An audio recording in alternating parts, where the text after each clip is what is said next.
Salut à tous et bienvenue sur ce Daily Crypto où je vous condense les actualités crypto et blockchain de la journée. Et aujourd'hui on va voir, entre autres, un des fondateurs du Ponzi BitConnect qui est inculpé par la justice américaine, Pantera Capital qui prédit une reprise haussière pour le Bitcoin, ou encore les rendements de stacking d'Ether qui pourraient prochainement doubler. Bref, je vais vous parler de tout ça et du reste des actualités de la journée. Mais avant de vous parler de tout ça, si vous appréciez ce format, pensez à défoncer le pouce bleu et à vous abonner pour être notifié dès que je sors une nouvelle vidéo et ainsi être au courant des dernières actualités du monde crypto. Et commençons avec l'état du marché en ce samedi. Comme vous pouvez le voir sur le Crypto Bubble, on a un marché entièrement dans le vert avec par exemple Encore Protocol, dont je vous parlais dans l'épisode du jeudi dernier, qui fait un plus 13%, Atom qui fait un plus 16% et One qui fait un plus 17%. Et la crypto du jour sera donc le One, donc rendez-vous en fin de vidéo si vous voulez en savoir plus sur ce projet. Mais passons sans plus attendre aux actualités de ce samedi 26 février.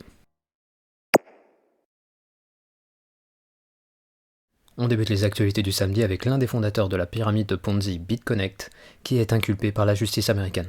Pour rappel, les faits se sont déroulés entre 2016 et 2018, et la plateforme BitConnect proposait aux personnes qui venaient bloquer des tokens sur leur plateforme des rendements complètement hallucinants qui provenaient au fait des nouveaux entrants qui payaient les premiers entrants. Mais l'arnaque était tellement énorme que les autorités ont bien sûr fini par intervenir et ont fait fermer le site. Et malgré le fait que le site soit fermé depuis 2018, les autorités n'en ont pas fini avec les fondateurs, car aujourd'hui on a Satish Kumbhani, un des fondateurs qui n'avait pas été identifié à l'époque, qui est inculpé pour plusieurs chefs d'accusation, dont par exemple l'exploitation d'une entreprise de transfert d'argent sans licence, ou encore de complot en vue de commettre un blanchiment d'argent international. Bref, aujourd'hui les autorités semblent avoir beaucoup plus de compétences qu'en 2018, et cela démontre bien que les fraudeurs auront désormais bien plus de mal à agir avec impunité. Parlons maintenant d'une prédiction qui fait plaisir à entendre. Aujourd'hui, on a le hedge fund spécialisé en crypto-monnaie, Pantera Capital, qui annonce dans un rapport que le Bitcoin et les cryptos pourraient repartir à la hausse dans les semaines à venir. Je m'explique. Le hedge fund pense que le cours des crypto-monnaies va se décorréler des marchés traditionnels dans les semaines à venir.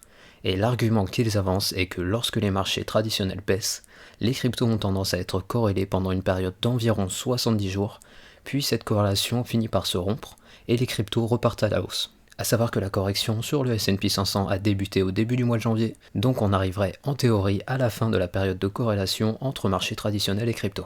Mais il précise également que sur le court terme, rien n'empêche que les cryptos continuent à corriger, mais en tout cas pour les semaines à venir, il se montre plutôt confiant pour le secteur des cryptos. Et pour les plus curieux d'entre vous, je vous mets le lien de ce rapport en description. Et en parlant d'évolution positive, on a les rendements de stacking d'Ethereum qui pourraient bien doubler avec le passage au Consensus Layer.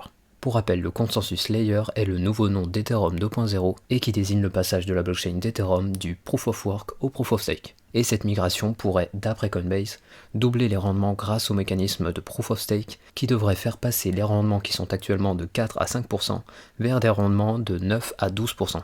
Ce qui fera augmenter l'intérêt des investisseurs et donc la demande et donc bien sûr le prix du token. A savoir qu'actuellement le nombre d'Ethers bloqués dans le contrat d'Ethereum 2.0 est de 9,6 millions d'Ethers, soit l'équivalent de 27 milliards de dollars au cours actuel. Parlons maintenant d'un partenariat complètement novateur. Aujourd'hui on a le producteur Hari Arad, qui travaille entre autres avec Marvel, qui vient d'annoncer qu'il produira via son studio de production un film basé sur le comics digital au format NFT de l'artiste Ben Morrow qui s'appelle Huxley. Et il annonce également que le film sera accompagné d'une expérience dans un métaverse. Et l'histoire du comic se situe dans un monde post-apocalyptique où deux pilleurs trouvent un robot qui les emmènera dans une aventure qui changera le destin de la galaxie.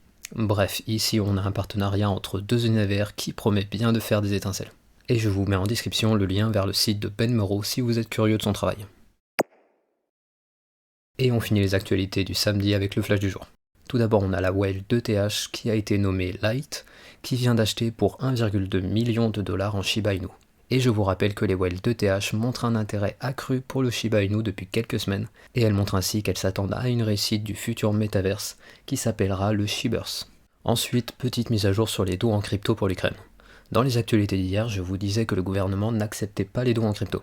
Et bien la situation a évolué aujourd'hui avec le vice-premier ministre qui annonce sur Twitter que le gouvernement accepte désormais les cryptos et il publie les adresses BTC, ETH et USDT sur lesquelles les donateurs peuvent envoyer des dons.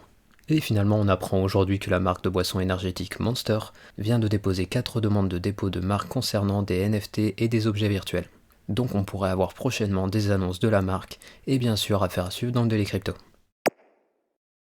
Et parlons maintenant de la crypto du jour qui est Harmony, et dont le token est One. Alors tout d'abord, Harmony est en 54e position sur CoinMarketCap, avec un market cap de 1,85 milliard de dollars. Et donc Harmony, c'est quoi? Eh bien tout d'abord, il s'agit d'une blockchain d'infrastructure de type Layer 1 comme Ethereum, à la différence que Harmony se base sur le Proof of Stake, et ils ont une blockchain qui est plus rapide que l'Ethereum actuel. Et la particularité, c'est qu'elle ne se pose pas en concurrent d'Ethereum. L'équipe souhaite également jouer un rôle dans l'interopérabilité des blockchains. Pour les détails techniques, je vous mets dans la description un lien vers la vidéo de CryptoJohn qui vous expliquera tout ça en détail. Ainsi se termine le Daily Crypto du samedi. Je vous rappelle que je publie ces vidéos du lundi au samedi et le récap crypto tous les dimanches. Donc demain pas de Daily Crypto, mais je publierai le récap crypto qui vous condensera cette semaine.